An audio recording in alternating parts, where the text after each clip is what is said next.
Hello friends, Kesenya here with the tarot talk for the upcoming full moon in Aquarius on August 22, 2021. So for those of you who've been watching my videos for a while, hi, good to see you back. Hope you're doing all right. And for those who are watching this video for the first time, my name is Kesenya and I happen to be the namesake of Kesenya Moore, the owner of this channel, and I'm her on-site tarot reader. Well, Kesenya herself is an astrologer.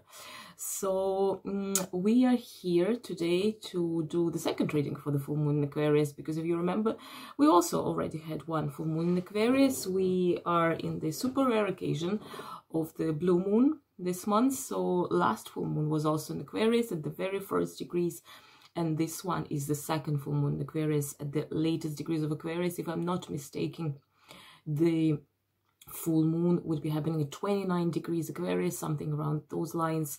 So basically the interesting part with this moon is that it happens when the whole energy is in transit, like, you know, everything is transiting, everything is shifting, everything is in motion. The moon is happening, as I said, on the 22nd of August, so this Sunday, and it is exactly the day when the sun is actually shifting as well from Leo to Virgo.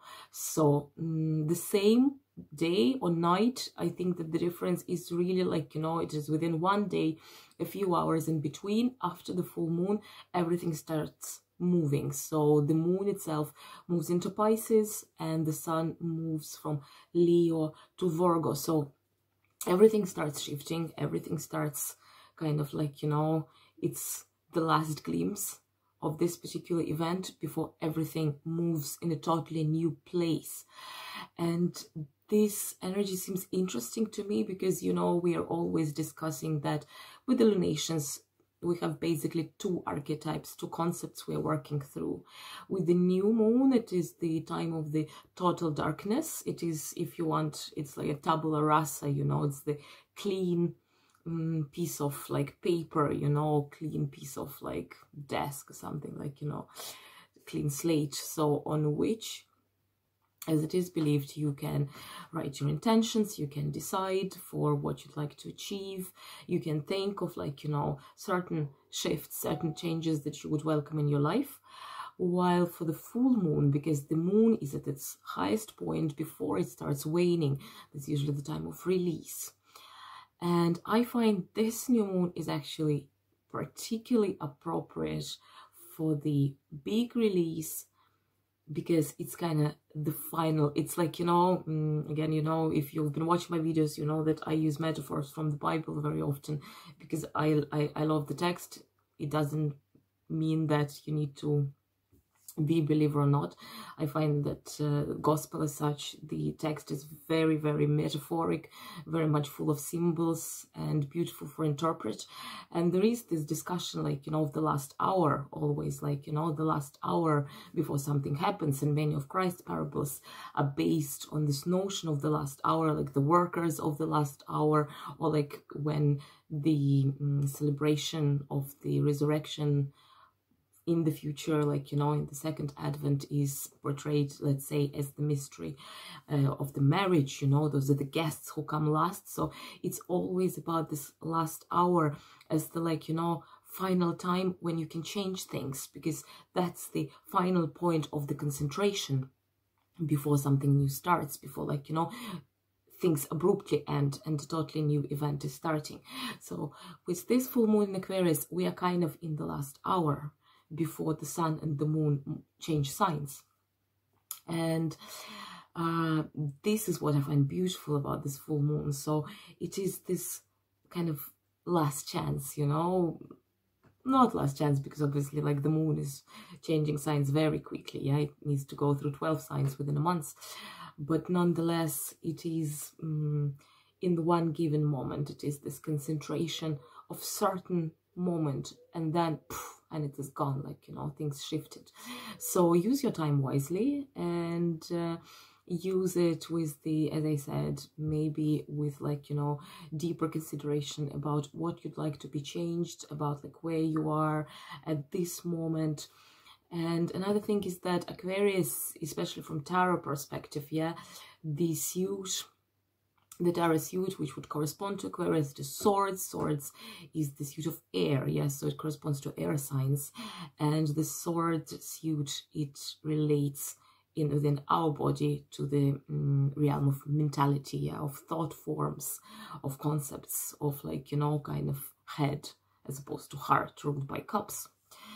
And that's why I would encourage you, I suppose, to be very crispy clear, very considerate, very kind of like vocal, because swords and air sign is also responsible for our talking capacities, yeah, like the Gemini, for example, it is our collective third house, so the house of speaking up, basically. And with this in mind, it is time to basically being vocal about where we are, what we want, where we would like to go, what we need to release because it's the full moon, and ultimately what is the change we would welcome. So it is like, you know, a certain mental procedure, probably for some of us easier, for some less, not less so, depending on how used you are to basically, like, you know, internal dialogue, introspection, and other things to kind of like, you know, explain to yourself where you're in life and where you would like to go. But another beautiful thing is that this full moon is actually very near the Jupiter. And if I'm not mistaken, Jupiter is retrograding or so. But in any way, you know, Jupiter in tarot is actually the wheel of fortune, yeah? So that's the card we associate with Jupiter. And Jupiter is, yes, it is a great benefactor and kind of like, you know, the planet which is generally considered as the expanding and like, you know, very harmonious aspect.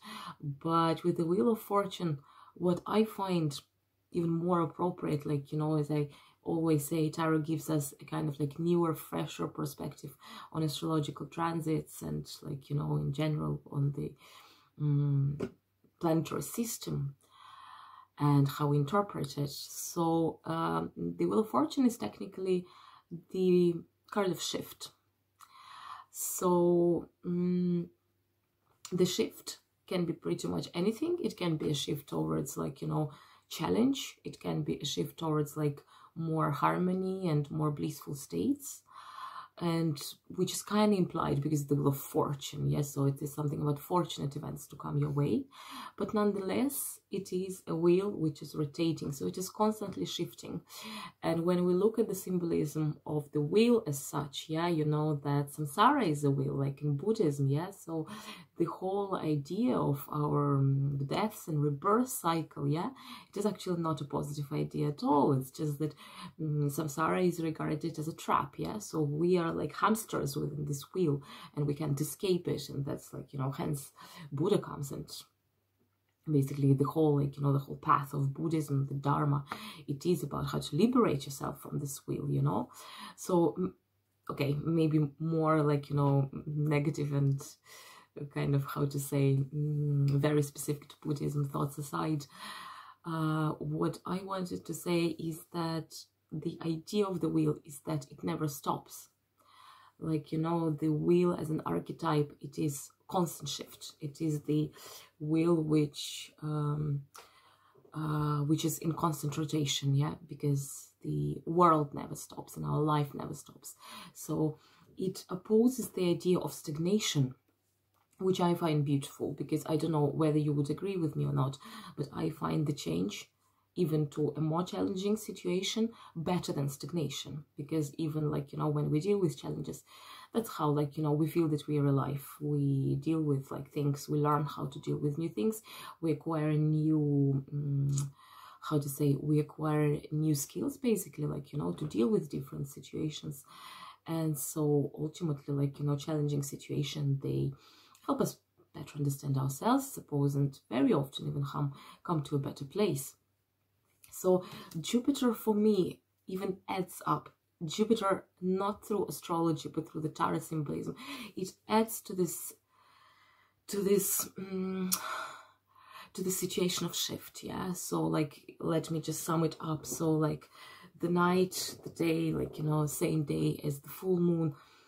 Moon is changing sign. Moon is basically coming to Pisces, yeah, the sign, the water sign, the sign where it feels very comfortable. Sun is changing to Virgo, so the shift is very kind of noticeable, yeah, between the Leo and Virgo, and what those two signs means. And Jupiter is there.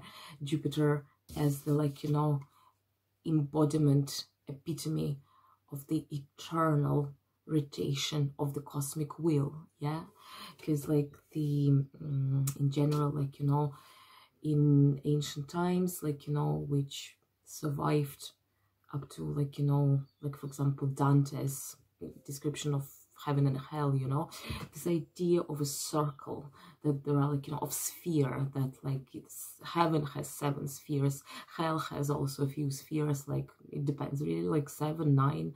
There are very different traditions of, like, you know, the kind of transcendental spheres, otherworldly spheres. And so the world is portrayed as those like spheres constantly rotating. Everything is in constant shift, in constant motion. The orbiters, orbs, like, you know, orbite, I'm sorry, I don't know this word, but you know, the trajectory of the planets here, they also like represent the wheel. So technically planets, they rotate in the shape of the wheel as well. So it is like this, I don't know, massive chariot, yeah. And as you know, that in many cultures the journey of the sun and the moon is portrayed as the gods of sun and the moon, especially the sun god, like Egyptian Ra or Roman Phoebus, that they were traveling in the chariot, you know, across the sky. And then, so this idea of a vehicle, idea of a wheel constantly rotating, and I'm getting excited when I speak about it, because I love this, as I told you, like, you know, I'm not a big fan of stability. I don't believe in stability. I think that stability, like, you know, the only stable condition is death, you know, like, you know, when you are just basically non-existent, you know. While we are alive, we are moving, we're in constant shift, you know. So that's how I see it, at least for this full moon in Aquarius. So a few general remarks. I'll start shuffling in the meantime. I believe that a few things would be very welcoming for this moon. Is something, as I already said, related to your mind. So a very trustful dialogue with yourself, maybe, like, you know, a deeper introspection.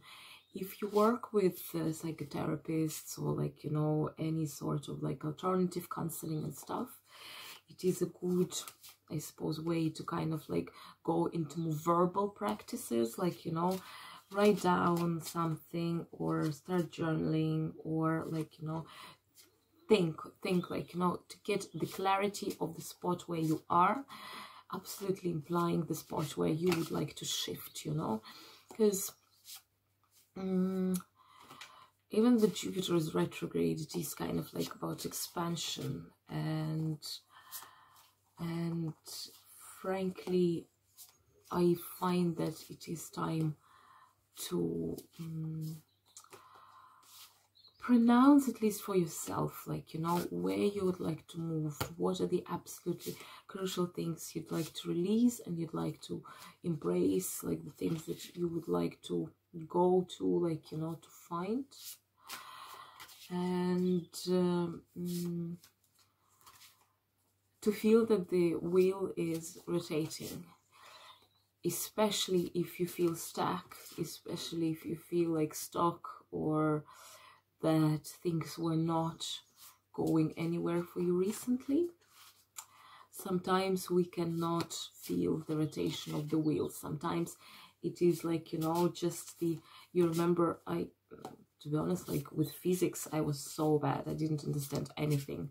But I remember that there is something that, like, when things move at the kind of same speed, yeah, it gives you the impression that nothing is moving. You see what I'm talking about? So we might sometimes get the feeling, but in fact, in reality, we're always moving. And I would like you probably, I'm not liking you, but like I would probably invite you, encourage to ruminate about those things, to kind of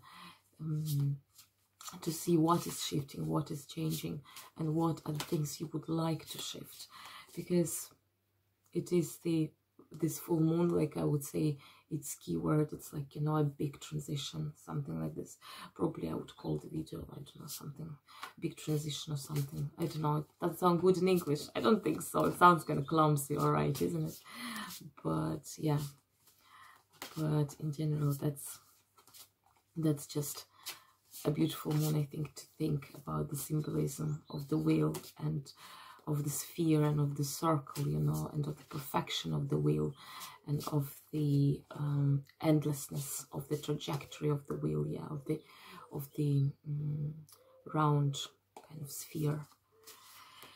So with this in mind, it's also a magical time, yeah, because it's a blue moon, so it is the time which, according to the English proverb, once in a blue moon never happens, but in fact it does. So it is a very rare event, astronomical event. So maybe it would be a very magical time for many of you, I hope so, and that things that you thought were impossible, you would see as possible. Because that's important, like, and as I said, I find this moon very mental. So basically it depends on how we think.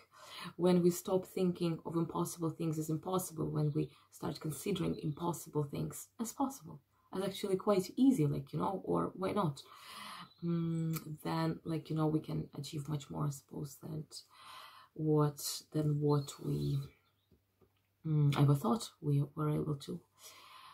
And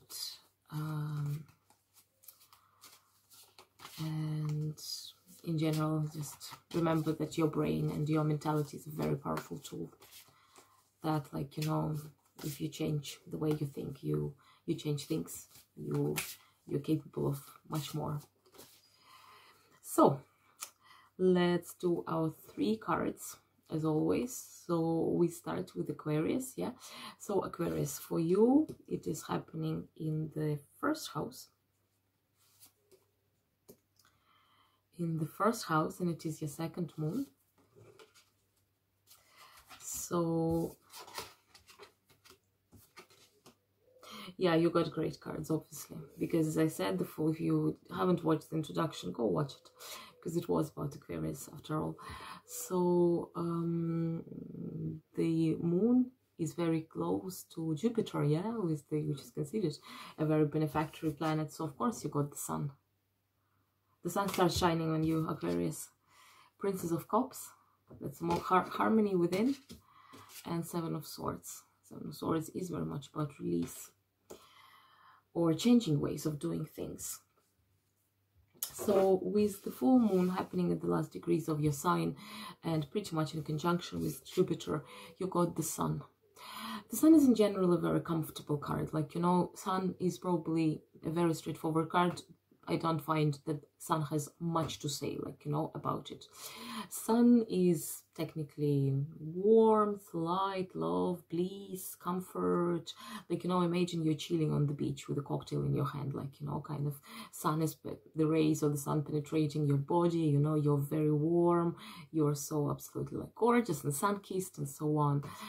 But actually, what I was talking about in the introduction, yeah, the metaphor for the sun is also, it is this constant cycle of deaths and rebirths, yeah, because most of, like, you know, lots of old mythological conceptions, concepts, like, you know, systems, right, would believe that sun dies at night and is reborn in the morning, you know. So the symbols of death and rebirth is very powerful in this card. That's why in this card particularly there is a butterfly with the baby face, yeah, so it is a young life being born. Things are shifting, as I said in the intro as well. So, and it is time probably, like, you know, to actually reconnect also with the cycles of the earth, but also reconnect with the cycles of your own life, because in these lives we experience multiple times kind of like the themes of death and rebirth, you know, pretty much all of us. And for this card, for you, with the second full moon in your first house, it is the time of reset. So basically things are reset for you, things are shifting, and shifting in a more positive direction, in a probably more comfortable space under the sun. Another important part of this moon for you, the Princess of Cups. Princess, it's same as Page in the more classical deck, so it is new beginnings in the realm of your feelings, of your emotions. Yeah, Pages, they are the first court cards, they all mean new beginnings, and in this deck it is also related to more like feminine aspect, you know. You don't need to be a woman, of course. It can be like, you know, your softer, like, you know, so to speak, things we archetypically associate with women. It's nothing to do with like modern gender roles. So the Princess of Cups, she's like, you know, she's sensitive, she's excited, she is like extremely pure. So this card also speaks about cleansing, about purification of what is inside. But what is purification? It is, again, it is the emotional reset, you know. It is for the full moon, for the time of release. It is getting rid of what no longer serves you, and finding a clear path, a clear gaze, like, you know, a clear opinion about things through the kind of like, you know, so to speak. I always associate this card with a sort of like baptism, like, you know, the baptism as a procedure which washes you, which kind of cleanses you, which absolves you of all the sins and stuff, like, you know. So it is a very similar process, like, you know, process of purification, coming more in line with yourself, because clearly when all the residue of like emotional trauma is cleansed within yourself, then kind of you start healing, you start seeing clearly, you no longer are attached to, like, you know, old things that basically have nothing to do with current you anymore. So that's those cards, they kind of ultimately work together as a kind of more light being brought into the situation and trigger more, like, you know, healthy internal condition. And then your last card is Seven of Swords. Be cautious with this card. Seven of Swords can mean deception, can mean betrayal, but probably less so in this deck, where, in all fairness, this card is very magical. It portrays a mythological creature, very popular in Celtic mythology, which is called kind of the white stag. The white stag is usually the messenger of the other world. The white stag comes and lures the hero who would be hunting into the different realm, like, you know, and where, like, you know, as any travel with the other world, the hero is challenged, but the hero is ultimately brought into more alignment with his own destiny, you know, and finds himself. What are the swords are about? The swords are about, you see there are 4 swords which are on the bottom and 3 swords which are standing high, like one is kind of like so, yeah. So swords, they represent mentality, they represent thought forms. So this card also speaks of release, basically. Let yourself dump those things, like, you know, that you've been pondering, that were hurting you, that were absolutely unnecessary, and shift.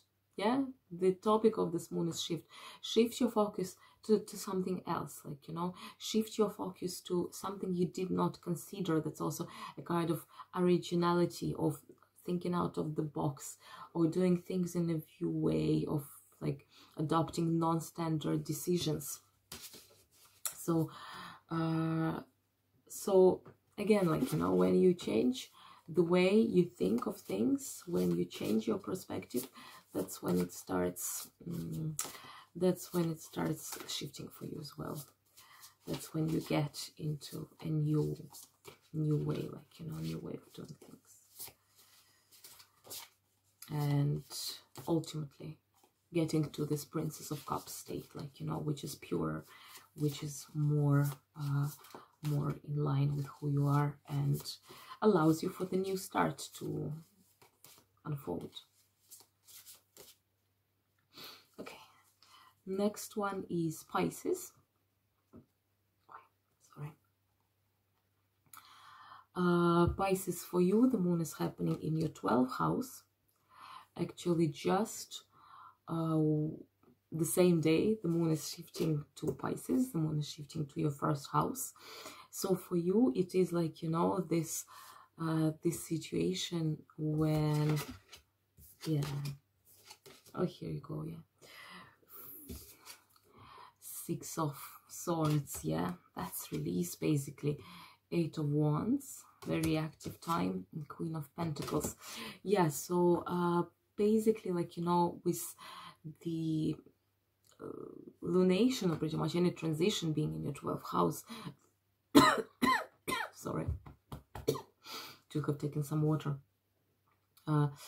So the 12th house, you know, I don't need to repeat, but it's a house of release usually, and of like getting rid of things, like, you know, again, it's like the general cleaning.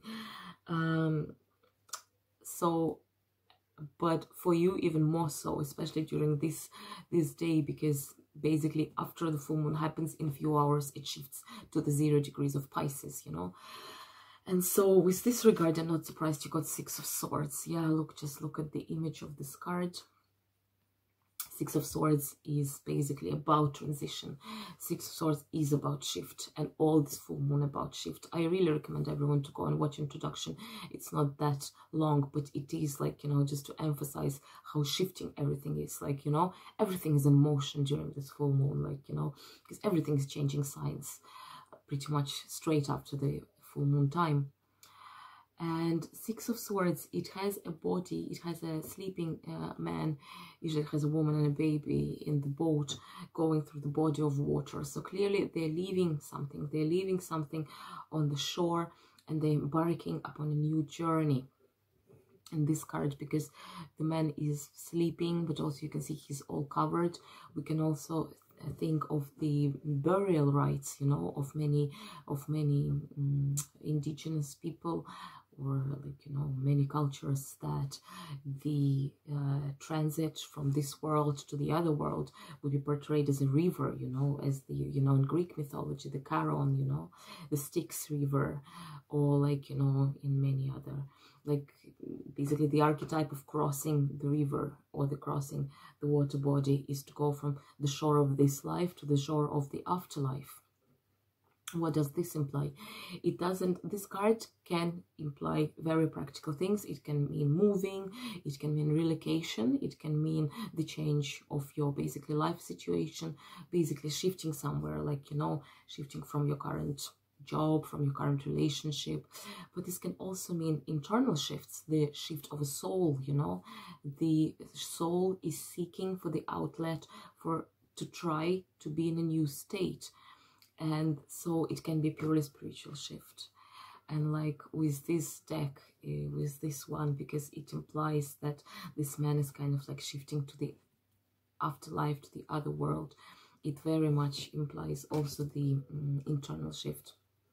So I suppose that's, if that's something you would welcome, that's a very good time, with everything transiting, everything rotating, everything in motion, to think about this shift, to visualize it, and to know where you would like to go. 8 of Wands. 8 of Wands is a card of concentration. 8 of Wands is a very dynamic card. In this deck, it is very kind of electrified. Usually there would be just 8 of Wands flying through the air. So you're shooting your arrows, and when you're shooting, the more arrows you shoot, the better the chance that your arrow would reach the destination it is supposed to reach, right? And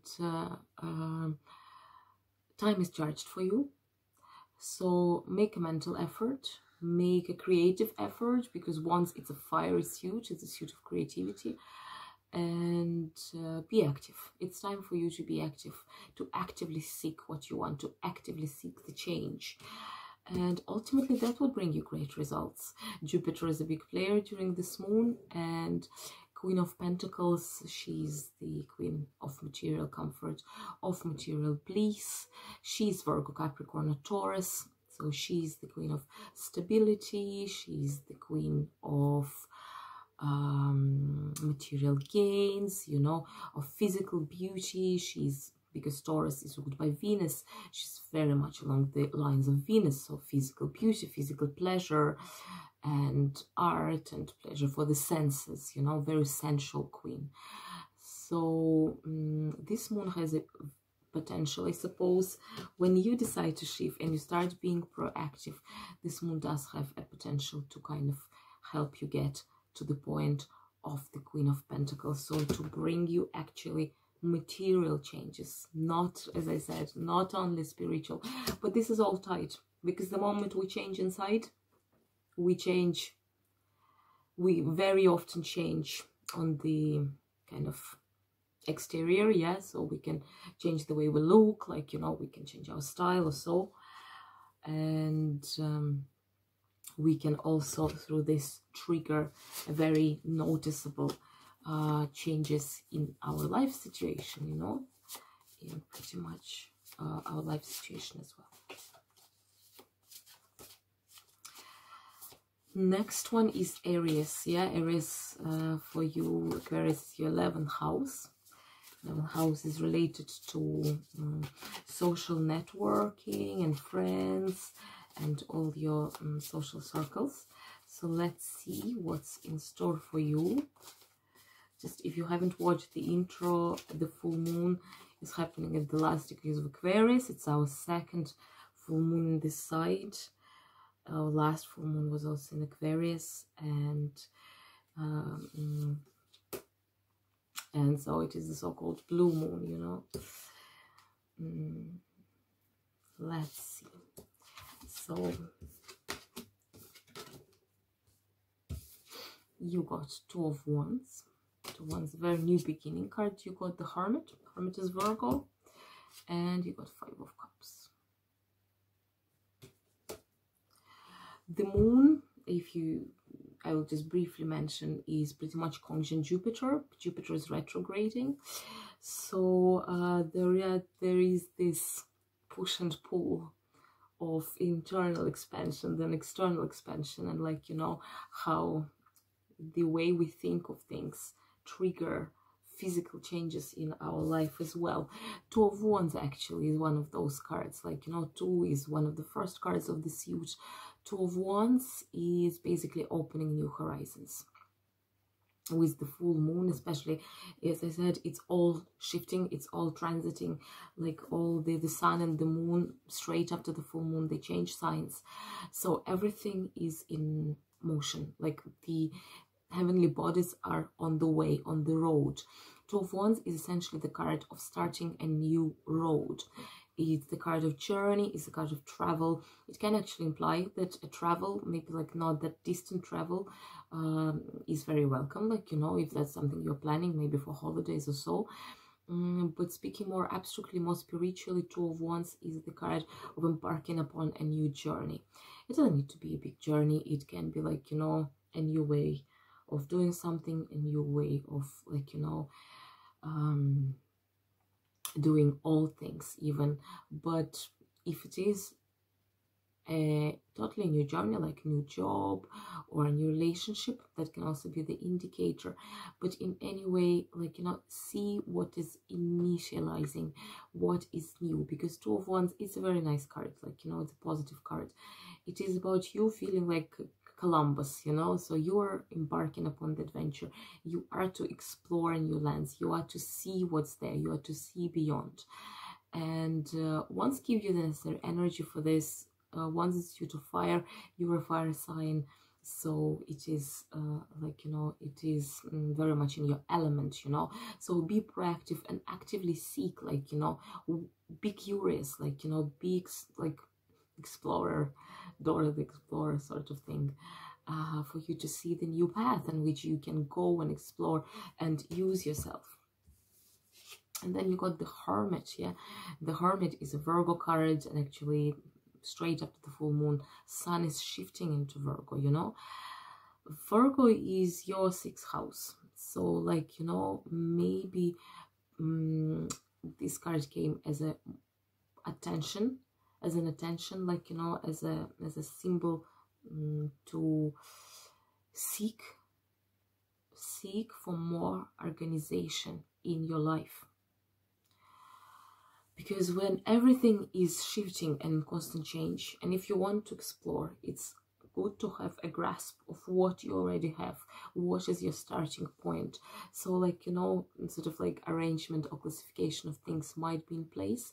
At the same time, the Hermit is a very external card, and maybe that's like, you know, with the Jupiter being retrograde, like retrograde always implies a more internal focus. So it is a very good time for you to actually do something very special for this full moon. Try to find your source of life in the darkness, yeah, and your source of light. And the owl is here. The owl is the symbol of wisdom, you know, of the internal wisdom, of the kind of like protection for this hermit on his journey, you know. So you embark upon the journey with the Two of Wands, but also think about what are your allies, what are your magical helpers on this journey, you know. And ultimately it is about finding the spine, finding the core of the situation on which you can lean upon, which you can, like, you know, cling to. What is your point of stability, like, you know, the things that give you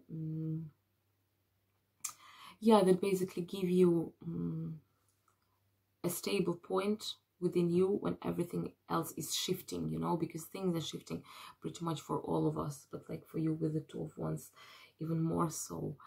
And Five of Cups, yeah, Five of Cups, it's a very challenging card. Not very challenging card. Fives in tarot, they are the challenging cards. They're all challengers, you know. They are more so about physical challenge. But in all fairness, it's very understandable when they come together with the Two of Wands, because when we embark upon a new journey, we are challenged. I should probably do something like, I'll try to show you closer. The sun gets super bright and then it goes away, so it's like it's hard for me to make it visible, sorry guys. But in general, Five of Cups is the card of emotional exhaustion or emotional disappointed. Like, you know, it is August, like, you know, if you haven't had your holidays yet, it can simply mean that you're burnt out from your work or so, like, you know. And when we are so tired, we have the tendency to focus more on the losses, on the negative things, instead of looking at those two full, beautiful cups with like butterflies and rainbow, which are always somewhere around, you know. And also to avoid those situations of emotional burnout, of like, you know, more like negative thoughts, basically because you're just tired, not because it's in any way reality, or that you concentrate on, like, you know, more negative things instead of concentrating of what is actually full, what is working. That's also the Hermit, because the Hermit, it is like, you know, it is about certain isolation. It is about allowing yourself to contemplate and giving yourself time to sit down, not pressure yourself. Do some readings, do some meditation, like, you know, pray. Go for a walk alone in the city or in the woods, you know. Play with your animals, you know. Something that would allow you to unwind and basically gain a new perspective. But new perspective you will gain, because you got the Two of Wands. Two of Wands is about, as I said, it is about expanding new horizons, going upon the adventure in new countries. And so it is like. Next one, Taurus. Taurus. For you, the full moon in Aquarius happening in your 10th house, in your 10th house of career. This month, as I said, not this month, but basically in this season, we got 2 full moons in Aquarius. So I hope your career is getting some boost, seriously. The cards that you got are actually super beautiful. You came into your own reading, so you got the Ace of Swords, you got the Queen of Swords, and you got the Princess of Pentacles. So what's happening is that... go watch the introduction. I find that this time it's really important. It's a short one. If you haven't done so before, everything is shifting. Everything is changing signs after this full moon. So like this moon, it is like, you know, it is like a flood. Not a flood, it's like tide, yeah? So like things are going forward. And Ace of Swords, it is basically new beginnings, but more so new beginnings in the realm of mentality, of truth, of thinking. And air sign, and Aquarius is ultimately the air sign, yeah, and swords in tarot, they associate with air as well. So this is very Aquarian energy. Same with Queen of Swords. Queen of Swords can be Aquarius, Gemini, or Libra. And so if you work hard, if you change the way you think, this can really be a very good boost for your 10th house, or in general for your life. But like we go like, you know, like, because usually the house in which the transit is happening is kind of activated. So with the, what is Ace of Swords? Ace of Swords is new beginning in mentality. What does that mean? You can come up with a totally new way of thinking about your work. You can come up with the new project, with the new creative idea, with the new kind of like way of doing things, of arranging things in your work. Sun is moving to Virgo very soon. So like, you know, the topics of career, of routine, of everyday work, of your relationship with colleagues is coming like, you know, more on the surface. And with the Ace of Swords, it is not only about thinking, it's also about speaking. So this can also imply negotiations, new business meetings, new way of building the relationship with your career, with your peers, or just in general with people around you. In any way, it is like the card of mental acuteness, of like, you know, really sharp mental state, of like brilliant ideas coming to your mind. You can get a missing piece of information. And those two cards are kind of working in tandem, you know, because the Queen of Swords, she's the Queen of Truth. She is the Queen of Sincerity. And I mean, that's a very important topic during this full moon, how we are sincere with ourselves first. So we build a trustworthy, a very open, a very clear dialogue with ourselves, asking ourselves what we want, what we would like to achieve. And after that, we cultivate the state of truth, which allows us to see clearly the situation for what it is, without embellishing, or without like, you know, putting too much like negative emphasis on it. We just see for what it is. Like, you know, I really like this card, because in this card, the Queen of Swords, she has kind of like, you know, a crown, or like, you know, a rays of starlight coming from her head. Yeah, so basically, of course, they're speaking about the head as the crown chakra channel. Yeah, so it is when you look at yourself with the eye of God, when you appear like when you get the objective way of looking at your life, not the internal subjective way when you are like, you know, not seeing the situation clearly for what it is, because like you're affected, its emotions are affected, like, you know, traumas are involved, like everything is in this kind of what do you call it, like, you know, like when the threads are like all together, like, you know, kind of mixed. But you start disentangling it, and you make a step behind, and you look at your own situation as if you are an impassionate observer, you know. And sometimes this look is very necessary, you know. So it is a sensible look, you know. It is a very rational look at the situation. And if you manage to cultivate this, you would also get new beginnings in a very material way, like Princess of Pentacles. It can be you, it can be Taurus, Virgo, or Capricorn. It is the Earth page. All pages are about new beginnings. And Page of Pentacles, it is about starting seeing the material results of the work that you have done. It can be a very technical material gain. It can be like, you know, some bonus at work or something, or again, some contract signed, some like, you know, if you do your own business, maybe like getting more clients, getting more income, or like, you know, basically feeling yourself more comfortably in the mundane realm, in your physical body, and so on. So try to work through mentality to achieve the clearer picture of the situation. And then I suppose with all the things shifting and transiting, you will see the material results in due time, you know, so to speak. That's a very beautiful reading.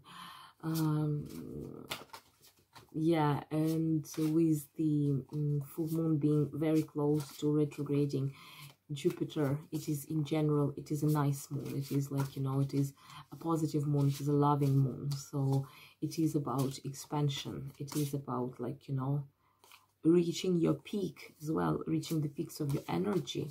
So maybe that's exactly, like, you know, the way to go. Just sometimes it is just necessary to give yourself, to allow yourself to do it, like, you know, because you know that this is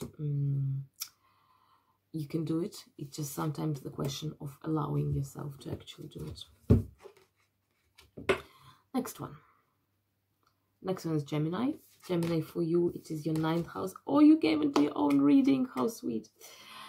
The full moon in Aquarius, the second full moon in Aquarius this season is happening at the latest degrees of Aquarius, very close to Jupiter. So everything is moving, everything is shifting, everything is rotating. The divine wheel is in constant rotation. And for you, the moon's happening in the 9th house. It's the Sagittarius house, so it's the house of learning, of philosophy, of the divine quest, and seeking knowledge and seeking, like, you know, truth, which is a beautiful message. So you got the Knight of Cups, and actually Knight of Cups is the Knight of the Holy Grail. He is the Parsifal, he is the Lancelot, you know. He's more like Parsifal though, like Sir Gawain, if you read the Arthurian legends. You got the Lovers card. The Lovers are Gemini, yeah, so it's divine alignment and harmony. And 9 of Wands. So with the very adventurous, very airy, very new age Aquarius being your 9th house, like, you know, you're really invited to start this quest for the Holy Grail, you know. Knight of Cups, he's this knight who embarks from the Camelot, from the castle of King Arthur, for the seeking of Grail, you know. Grail, it is basically, it is divine love, you know, all the gifts which are in heaven, not on earth, you know. So it is a spiritual quest. It is, the gift is spiritual as well. And it is a good time for you, I believe, like, you know, to get a more kind of, like, you know, one step upper perspective on your situation, whatever it might be. Like, you know, you kind of look at yourself not with the human eyes, but with the enlightened eyes, like, you know, so to speak. It is a good way to do, it is a good time with this full moon to start doing new spiritual practices, to actually try to, like, you know, push yourself out of your comfort zone in order to challenge yourself, like, you know, and to grow through those challenges. And then this Grail, this is the Grail which is on this cup, like, you know, Knight of Cups can also be Cancer, Scorpio or Pisces, yeah. So it can mean a person, it can mean the renewal of your life. And actually, like, you know, with this full moon, if you're in the relationship or not, so it is actually a very good time of, like, you know, either renewing your relationship already existing or starting a new relationship, because Venus is somehow in a quite positive aspect. I think it is trining Saturn, if I'm not mistaken. So it kind of gives you a more sort of like promise of a more stable, you know, very loyal relationship.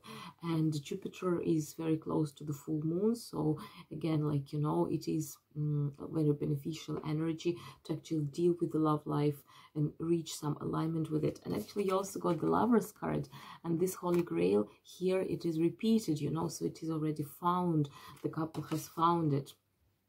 So in all fairness, if you're in the relationship, that's a very good time to kind of, like, you know, get away with your partner, like, you know, try something new in your relationship, try, like, you know, new routine, I don't know, try to remind your partner how much you care, like, you know, do something romantic together or so. But if not, the lovers are not only about physical love and love between people, but it is also about just basically overwhelming state of harmony within. That's why there is obviously the angel. So it is the kind of sacrament of divine marriage, you know, and the idea of a spiritual experience, it is actually very often portrayed in terms of love, like, you know, like if you know this Christian saint, Saint Teresa, you know, she's very often misunderstood because in her poetry she describes like, you know, her spiritual relationship with Christ, like, you know, her spiritual revelations in very sexual terms, like, you know, which is a total mistake to take it this way. It just, she's using the vocabulary which was suitable for the age in which she was writing, so she's using the language of love poetry to describe the sweetness and the harmony and the bliss that she's feeling inside from a very deep spiritual experience that, like, you know, that she's going through, feeling the love of God, feeling like, you know, the alignment with the divine, and feeling like loved and protected and cared by the deity, you know. So very often our relationship with the divine is also described, like, you know, in the terms of marriage. Like, again, I very often give examples of the Bible, but if you know the Song of Songs, you know, the Song of Songs of Solomon in the Old Testament, you know, it is a love poetry, it is the marriage poetry. I think it's one of the most beautiful pieces of literature ever written on earth, but through the terms of love, marriage, like, you know, even like physical, overtly physical love, because like the beauty of female body is exhaled, like, you know, is praised in the song.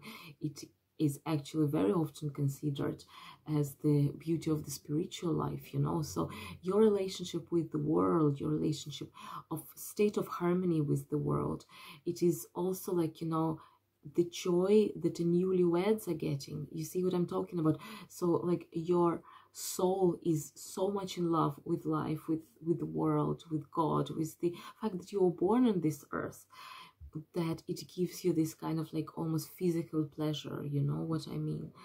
And so those two cards, they're very exuberant. They're so, like, you know, just bursting with life, with like fertility, with energy.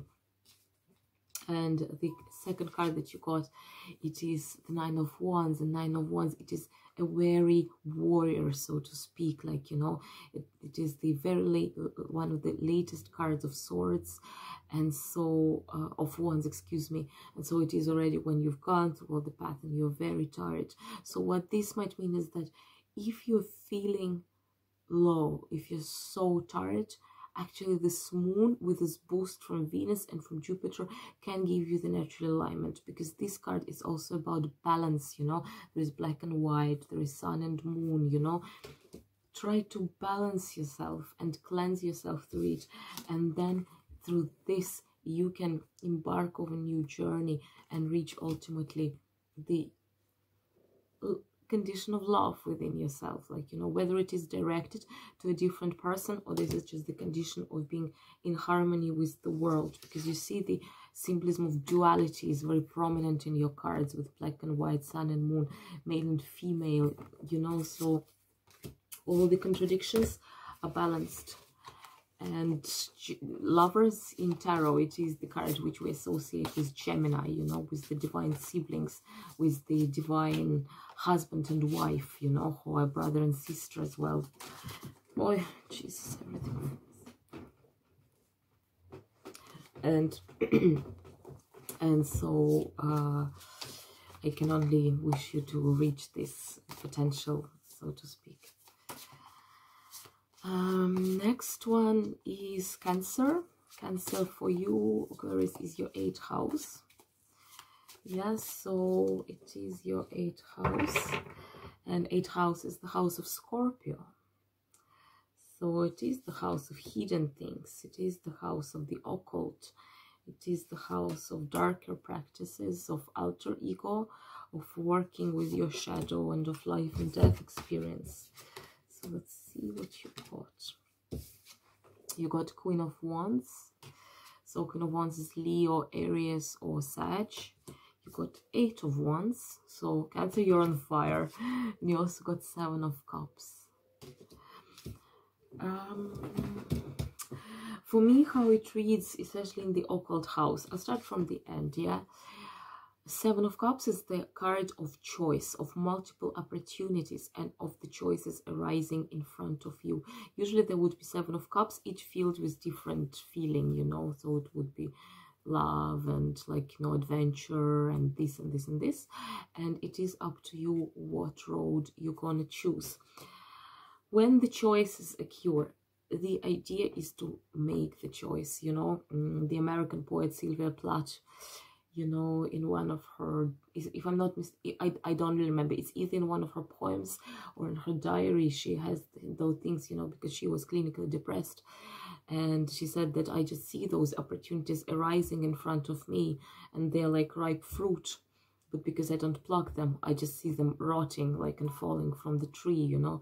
And I love this metaphor because sometimes when we are too low, we are not in the position to take the chances which are given to us.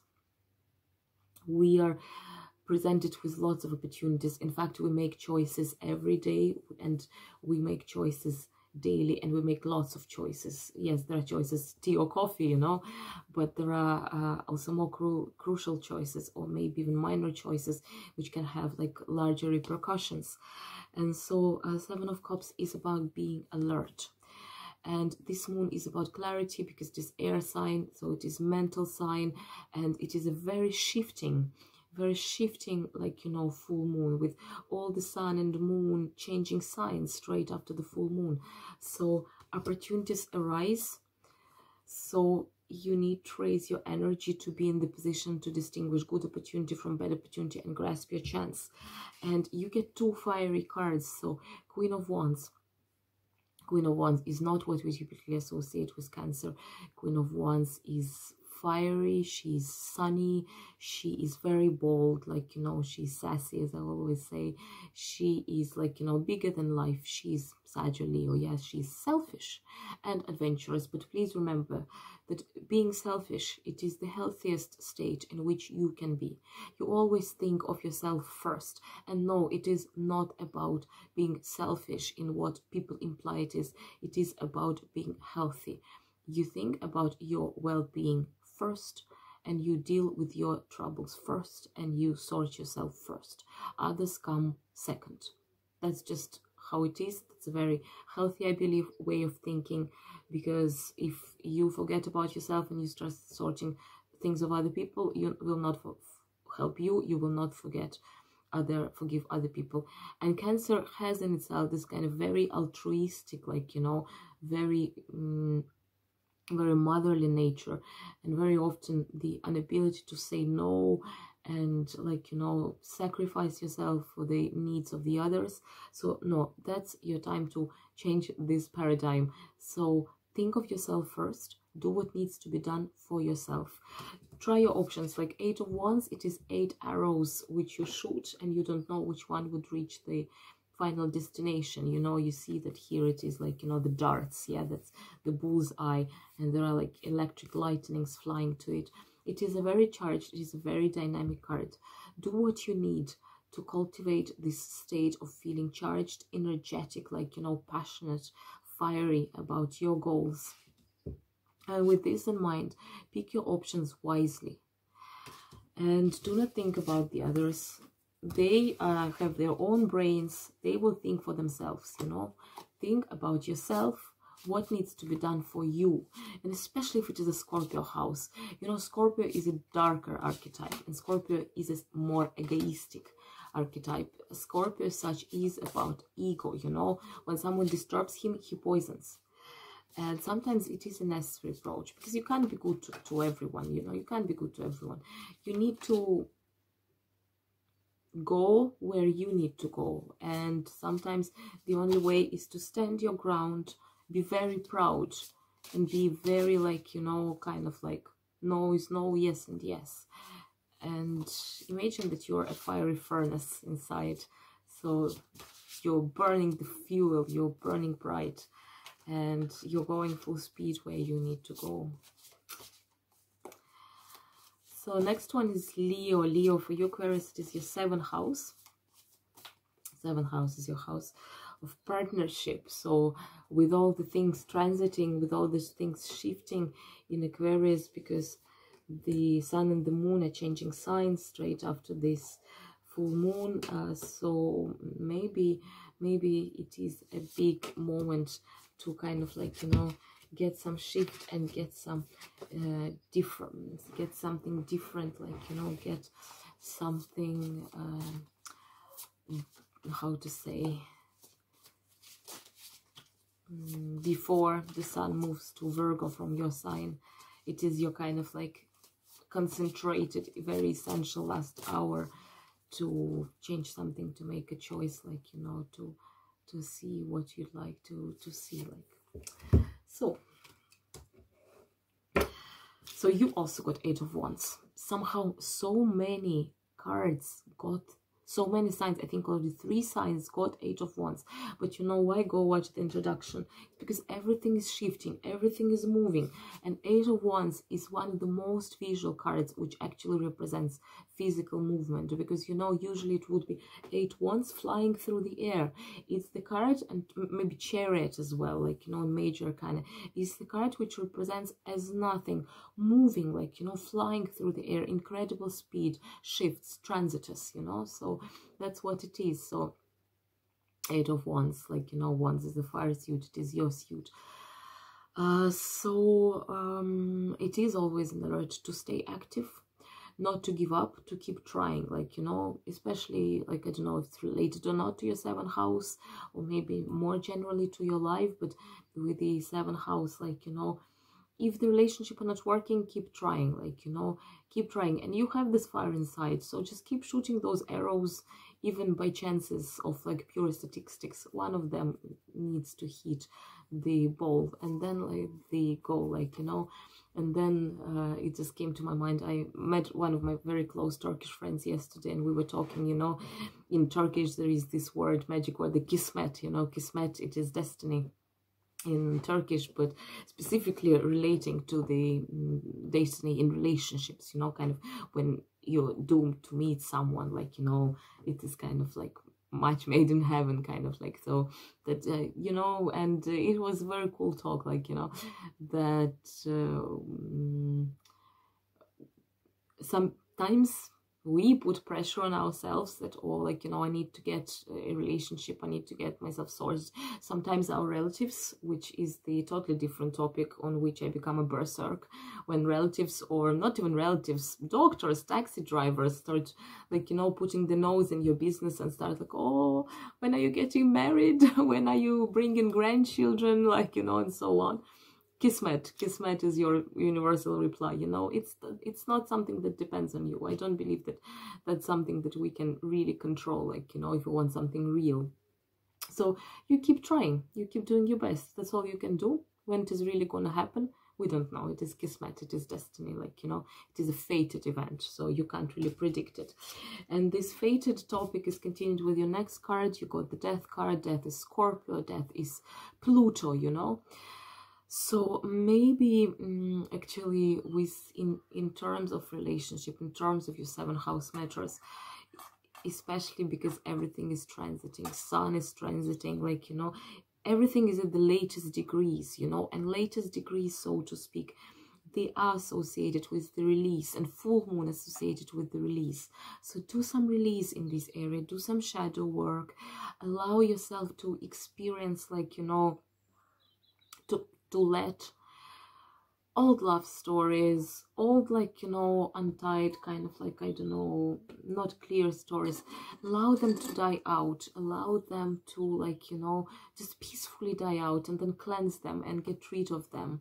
And in the introduction I was talking about the big wheel rotating, about the cyclical nature of everything. It is death and rebirth, my dear. So, like, you know, you allow something to die and something new comes on its way. And it is 2 of Wands. 2 of Wands is the card of the new journey, of the new adventure. So, look, you'll get there, right? You'll get there, so to speak. And with the sun changing signs, the moon changing signs, it is a small restart. It is a small reset. Two of Wands, it is about seeing everything in a new light, kind of opening new horizons, feeling a new, like, you know, feeling more adventurous, feeling more charged, like, and to go on a new adventure. So look, just, you got 2 Wands cards, and it is fire, so it is in your element. And just get rid of something that you don't need. So accept the shift, accept this change, and just go for it, you know. And don't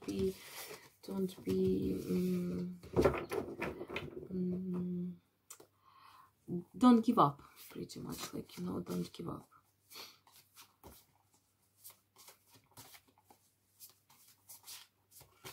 Next one is Virgo. Virgo, for you, is it your 6th house? Is Aquarius your 6th house? Yes, so it is your Virgo house. It is your house of health and routine and relationship with your colleagues and your everyday life, yeah? So it is what it is, right? Okie doke.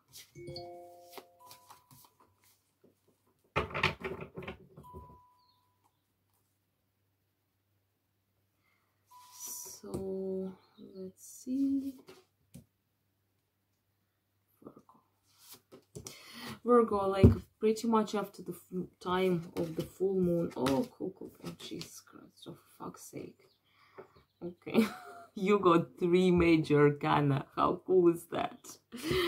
You got the Magician, you got the Devil, and you got the Star. Bingo, like, that's insane.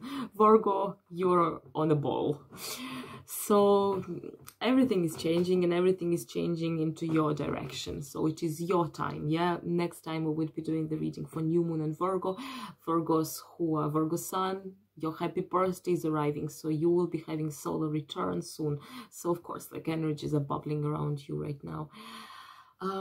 Pretty much after this full moon in Aquarius, moon is shifting to Virgo, sun is shifting to Virgo, moon is shifting to Pisces. So your axis of Virgo Pisces is activated, especially for people pretty much like myself who have significant transits in both Pisces and Virgo. And yeah, but still I didn't expect 3.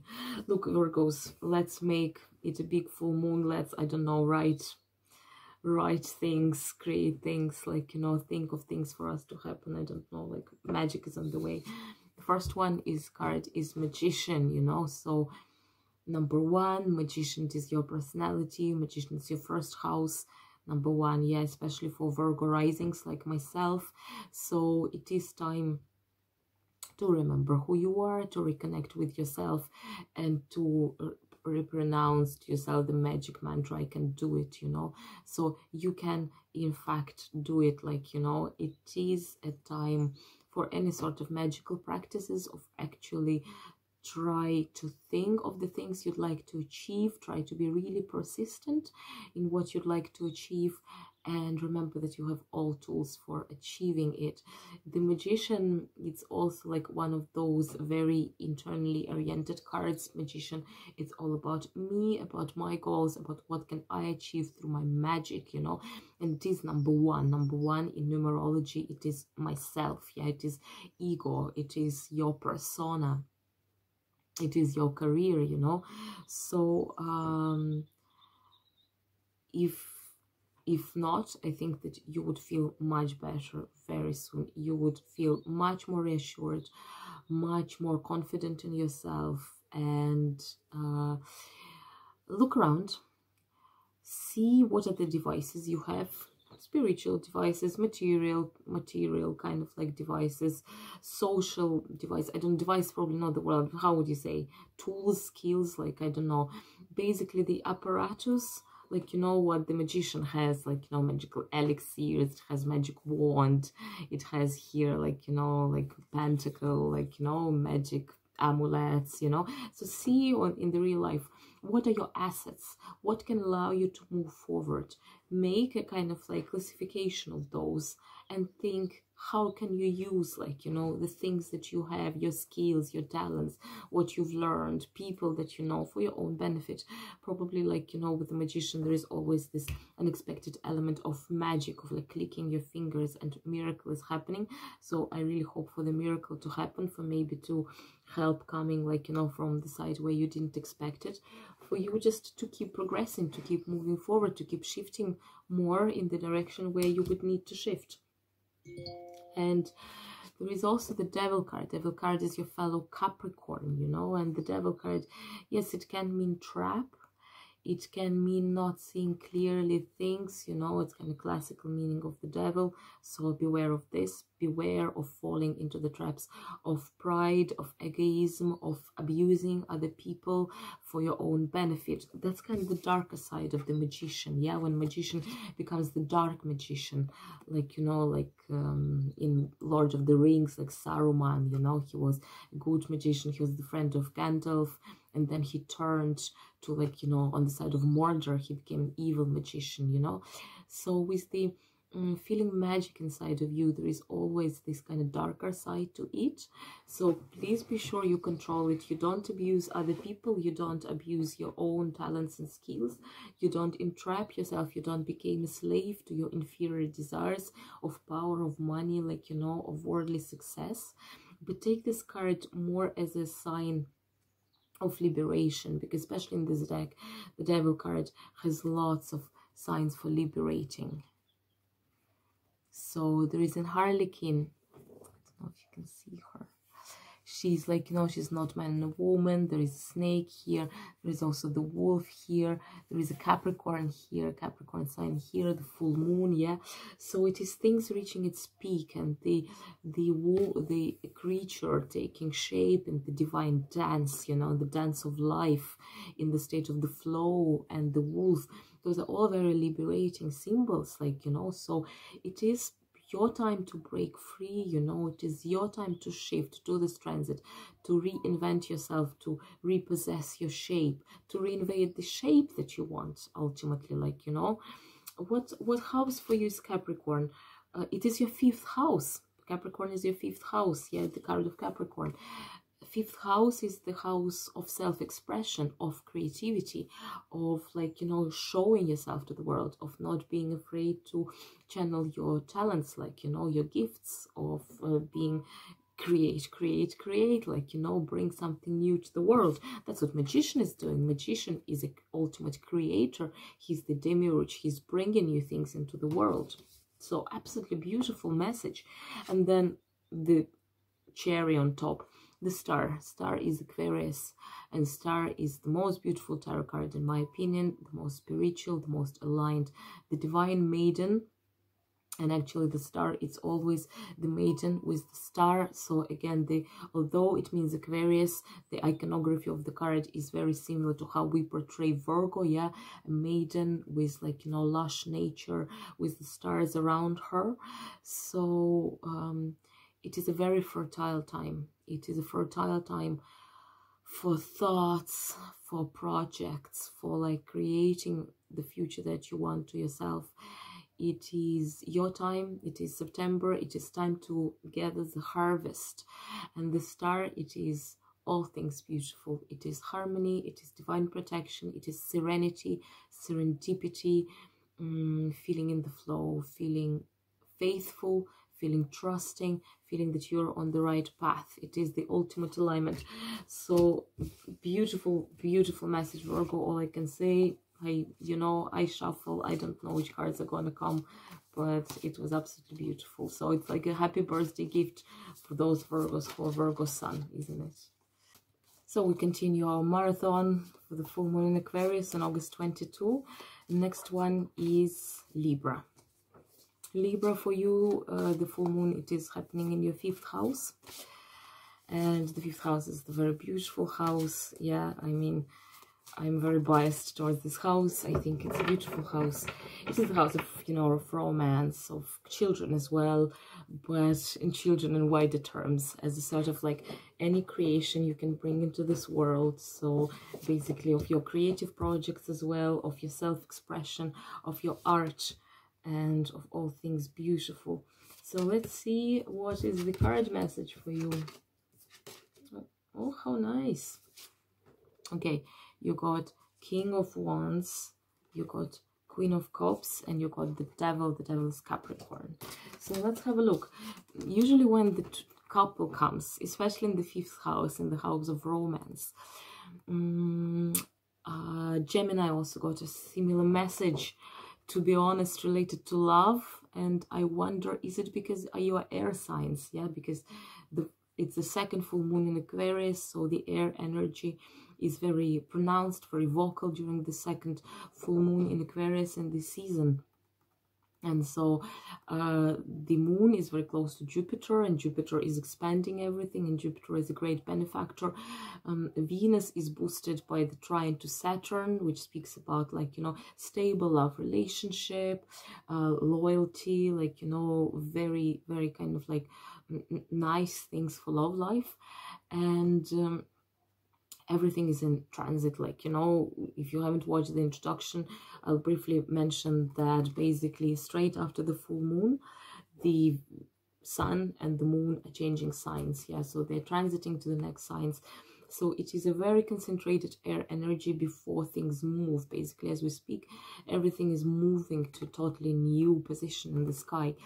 And so it is a very blessed and a very generous moon. And if you're in the relationship, if you feel that it is time maybe to devote more time to your partner, to, like, you know, rejuvenate your relationship in any way, have some romantic getaway together or something, this is a very good time to do it, like, you know, because the divine couple came into your reading. The Wands, the King, and very archetypical, because the Wands associate with fire, associate with the sun, and in world symbolism we associate male energy, young energy, with the energy of the sun, with the light, with a more dynamic, active energy. And the woman, the Queen of Cups, she's associated with the moon. You can even see there is the sun crown and the moon crown. Yes, so it's the sun and the moon. The full moon is the opposition of the sun and the moon as well. And so it is the dialogue between masculine and feminine. The Queen of the Moon, you know, she is the typical yin energy, like, so it is the woman as the representation of the moon, of darkness, of passivity, of like dark water, and so on. So it is a very beautiful, very, like, you know, traditional, very enriching and fertile dynamics between sexes. But if not, it is just like, you know, this is still, if it's not speaking about the relationship, if you're single, first of all, it is a very good time also to date. Astrologically speaking, you have good chances of finding, like, you know, a reliable, trustworthy partner during this transit. But also you can find a source of stability and love within yourself if you're not looking in the relationship, if you're happy single, like, you know. So I feel that it still brings the fresh air into your life, into your internal composition. So that on the one hand, you are getting probably more in your career, in your self-expression. You are kind of like, you know, you're on top of things, you know, you sorry, you're energized, like, you know, you're creative, you're bursting with ideas, with projects, like, you know, you are also sure that those projects, that they are not empty, they're not in vain, that they would reach their full potential, that you have the opportunity to reach yourself, like to reach others, to reach out to the others through, like, you know, channeling your creative energy. And the Queen of Cups, she's a very internal queen on the opposite. Basically, it is doing something active and creative and showing yourself to the world. King of Wands, he's Leo, Sag, Aries. Yeah, so he's very energetic. He is all about being confident, showing yourself to the world, standing your ground, like, you know, building your realm and ruling it. And Queen of Cups on the opposite, she's a very intuitive woman. She's more into the archetype of the High Priestess. She's Pisces, Scorpio, or Cancer. Yeah, so It is the woman who does things always being connected to the other world, you know. So usually her feet, they're dipped in water, yeah, and water symbolizes subconscious, water symbolizes the source, the other world, your connection with the spirit, you know. So all your actions, however active they might be, they are informed by the connection with your gut feeling, with your intuition, and so on. And then the devil card, the devil is Capricorn. Capricorn is your 4th house, so it's the house of your family. So maybe some source of inspiration and advice would actually come from that realm, from the talks with your parents, with your siblings. Maybe it is also like, you know, continuing the legacy of your family, continuing the like legacy of your parents, or like, you know, remembering something maybe from your childhood that, I don't know, maybe you had some hobby, some creative hobby as a child, and now it would come back to your mind as a sort of like help for you to find new channels, new resources for you to express yourself better. The devil, of course, comes always as a cautious card. The devil comes as the card of the potential trap, the feeling of like, you know, getting involved into more mundane, lower manifestations, like, you know, abusing other people, abusing power, getting like fixated on some ideas which are totally false, or in terms of like self-expression, experiencing something like Faust, yeah, like it is the myth of Faust is ever present in this card, when like, you know, you do a contract with the devil and all your creative, like, you know, professional projects, they reach immediate success and everything comes to you effortlessly. But this is kind of like a trap, like, you know, because in real life you work hard to reach your goal. But ultimately, and this card just came for Virgo as well, it is also the card of liberation. It is the card of reinventing yourself, of finding new outlets for being yourself, of accepting even the new image. And the 5th house, it is a very physical house, like, you know, because it speaks of the matters of like sex and romance and like, you know, physical pleasure. And at the same time, it is probably even reinventing yourself in terms of like image of the clothes that you wear, of like, you know, your haircut, or like your posture in the world. It is a card which is a paradox, because through the I forgot the word, through the threat of being entrapped, it pushes you, like the King of Wands, to be more active, to seek the exit from this potential trap and to liberate yourself, to seek actively liberation. Here you can see there is a wolf howling at the full moon. We associate the wolf as our spirit animal with the ability to live free, like, you know, to seek your destiny, try to find the peak of your powers. And all the cards that you got are very empowering. So in all fairness, Libra, I think that would be an emotional moon for you, but an emotional in a good way. It's either your relationship with your partner would reach its peak, or basically you would just open up to whatever opportunities are coming your way and start basically channeling, like, you know, channeling a much more fiery and more active energy that would help you to reach your potential. That's a very beautiful message. Okay.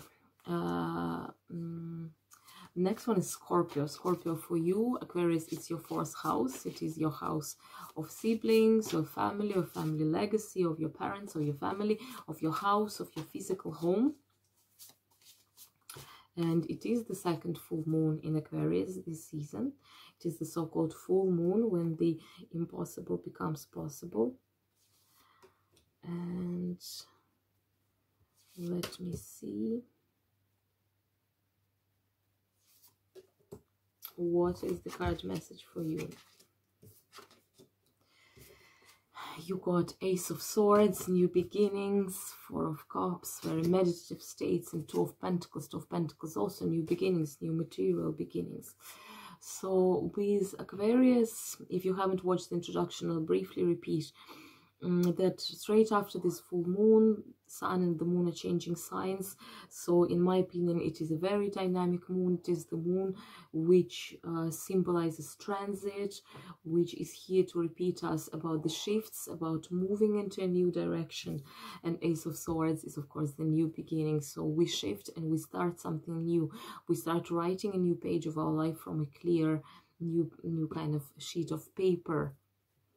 Ace of Swords, it is about new beginnings, primarily in the realm of your thinking, in the realm of mentality and speaking. So everything which is associated with the air element, so thoughts and voice, speaking up, like, you know. So it is time to be vocal. It is time to have a very sincere dialogue with yourself, to decide what you want. What is the sword? Sword is a sharp object which basically allows you to defend yourself, to defend your values, to defend what is true for you without looking for any intervention from anyone. So Ace is card number 1, yeah, and 1, it is me, it is myself, I'm alone. I do not have the following yet. It is not the 2, it is not the 3, it is only you. It is the conception of the idea. So think very clearly of what you'd like to achieve. If you have some plan, think about it in all the details, but do not ask for advice from the others. Ask yourself first, is this the direction where I want to go? Is there some curtain, some veil, some obstacle? Take your sword and cut through it, like, you know, and you would be able to do it, to see clearly. Your aim here is to see clearly, to think clearly, and it always starts with the word, you know. Words in world religions, world mythologies, words and sounds, they have the ability to create. The physical creation starts with the word. God creates in Old Testament, in the book of Genesis, God creates the world through the word. In the Gospel of St. John, the first sentence, in the beginning there was the word, and the word became flesh, you know. Jesus as the divine logos. Logos in Greek, it's a very has multiple meanings. It means word, it means knowledge, it means the speech, you know, the act of pronouncing words, you know. So before we create something material, we create the thought and we create the sound. Same in Hinduism, the divine sound Om. Om, it's the essence of the world. It is the sound which recreates the world, which creates the universe, which keeps the universe in its harmonious state. So it starts always with the idea and the world.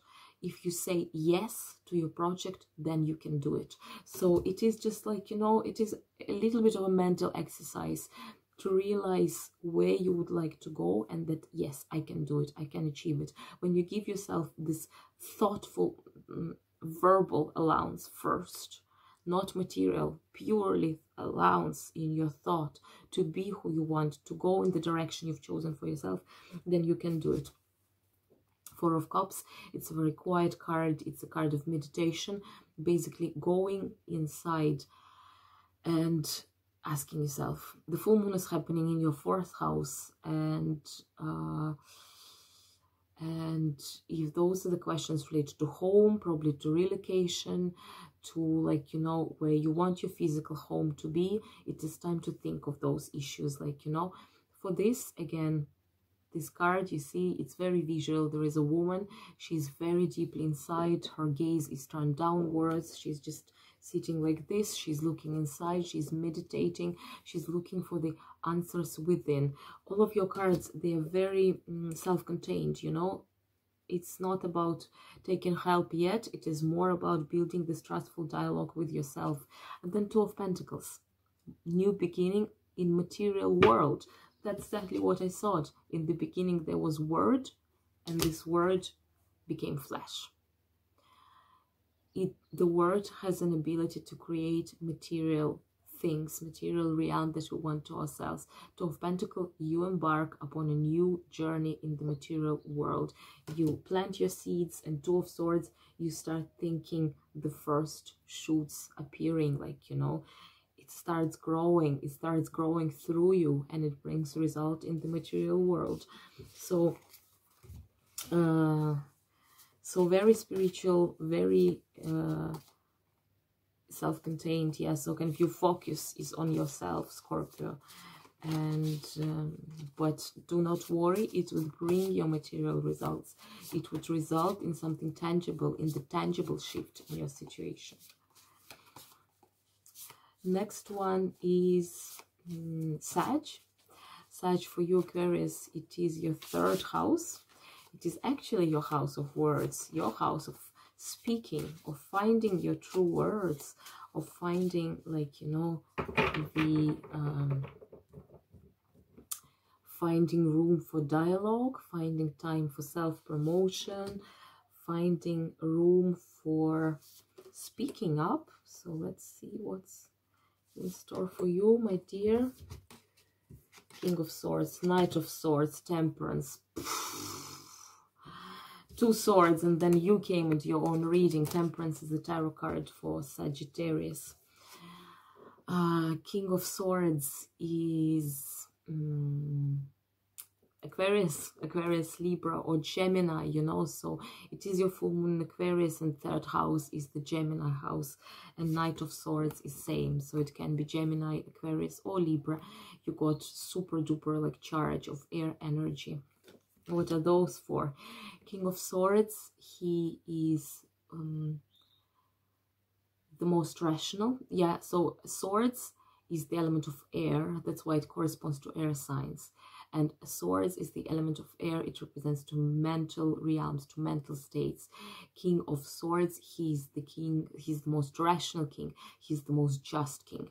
He's not the hot-headed king. He's not the hot-hearted king or the cold-hearted king. He is a pure mentality. He is the embodiment of a pure rational, of a pure thought. He's very clear of what he wants.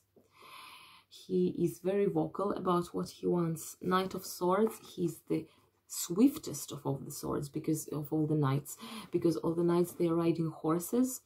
And so they are in motion. And actually, if you haven't watched the introduction, I will briefly repeat that after this full moon, Sun and the Moon are changing signs the same day, like few hours after the full moon.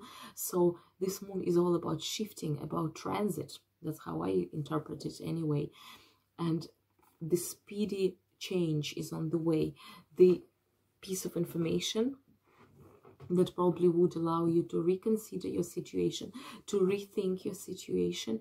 In any way, you will get something, or some person would come into your life, probably of the air sign, or you would get some advice, or you would get the missing piece of information, and this would allow you to reach more clarity in regards to where you want to go. It can relate to your business life, especially if you work in the realms related to air. So PR, advertising, like, you know, teaching, lecturing, like, you know, all sorts of, like, you know, practices which involve talking, speaking up, thinking, research, you know. So it is very good time for you to do so, especially with the full moon in your house. So things might reach their peak, might reach their maturity. And then you came into your own reading. Temperance is the Sagittarius card. Temperance is the card of alchemy, you know. And words, when we think of it, it is the alchemical essence, you know, because with words we create new worlds.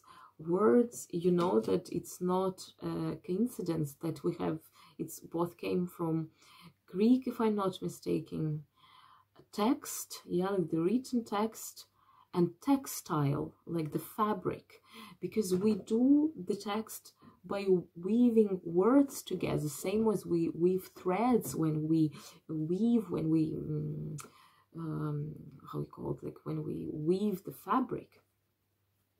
And those are all very magical practices. Speaking is a magic practice.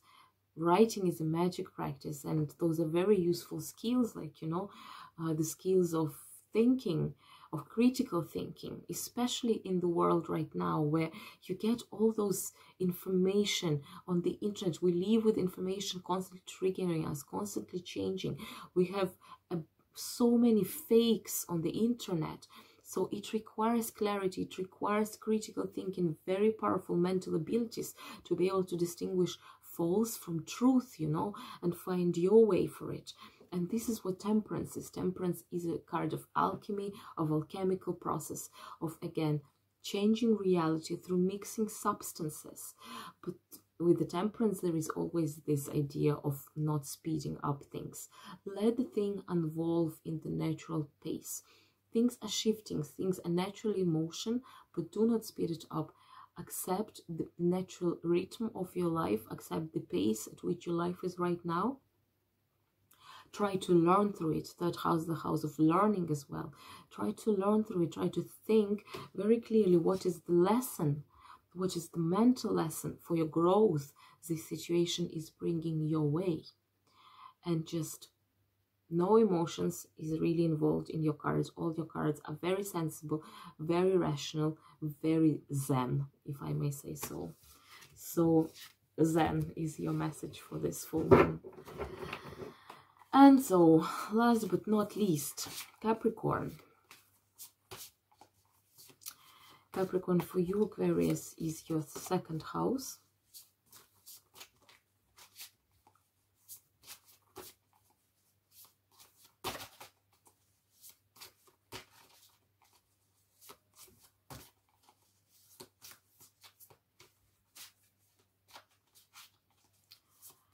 And yeah, let's see what's the message for the Capricorn. So the second house, you know, it's a financial house, and it is related to your gains, to your income, to the way you are dealing with your finances. It is also related to self-value. You know, our self-value is the also Eight of Wands. Just look at this.